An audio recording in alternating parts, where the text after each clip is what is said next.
கோவையில் கல்லூரி மாணவியை கூட்டு பாலியல் வன்கொடுமை செய்த 3 பேரை போலீசார் வலைவீசி தேடி வருகின்றனர். கோவை விமான நிலையத்தின் பின்புறம் நவம்பர் 2ஆம் தேதி இரவு தனது ஆண் நண்பருடன் கல்லூரி மாணவி பேசிக் கொண்டிருந்தார். அப்போது அந்த வழியாக வந்த 3 பேர் மாணவியை கடத்த முயற்சி செய்தனர். இதையடுத்து மாணவியின் ஆண் நண்பர் 3 பேரிடமிருந்து காப்பாற்ற போராடியுள்ளார். ஆனால் மாணவியின் ஆண் நண்பரை தாக்கி மயக்கமடைய செய்துவிட்டு கடத்தி சென்று விட்டனர். அந்த மாணவியை பாலியல் கொடுமை செய்துவிட்டு 3 பேரும் தப்பி ஓடிவிட்டனர். பின்னர் மாணவியின் ஆண் நண்பர் கொடுத்த தகவலின் பேரில் சம்பவ இடத்திற்கு போலீசார் விரைந்தனர். இது தொடர்பாக 3 பேர் மீது போலீசார் போக்சோ வழக்கு பதிவு செய்துள்ளனர். 7 தனிப்படைகள் அமைத்து குற்றவாளிகளை போலீசார் வலைவீசி தேடி வருகின்றனர். கோவை விமான நிலைய பகுதியில் கல்லூரி மாணவி ஒருவர் கடத்தப்பட்டு கூட்டு பாலியல் பலாத்காரம் செய்யப்பட்ட சம்பவம் அதிர்ச்சியை ஏற்படுத்தியுள்ளது.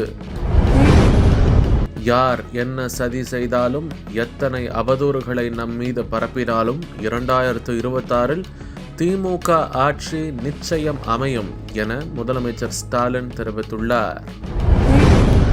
கோவை கல்லூரி மாணவி பலாத்காரம் தொடர்பாக கருத்து வெளியிட்டுள்ள எதிர்க்கட்சி தலைவர் எடப்பாடி பழனிசாமி, தமிழகத்தில் காவல்துறை என்று ஒன்று உள்ளதா என்ற கேள்வி அனைவரிடமும் எழுந்துள்ளது என தெரிவித்துள்ளார்.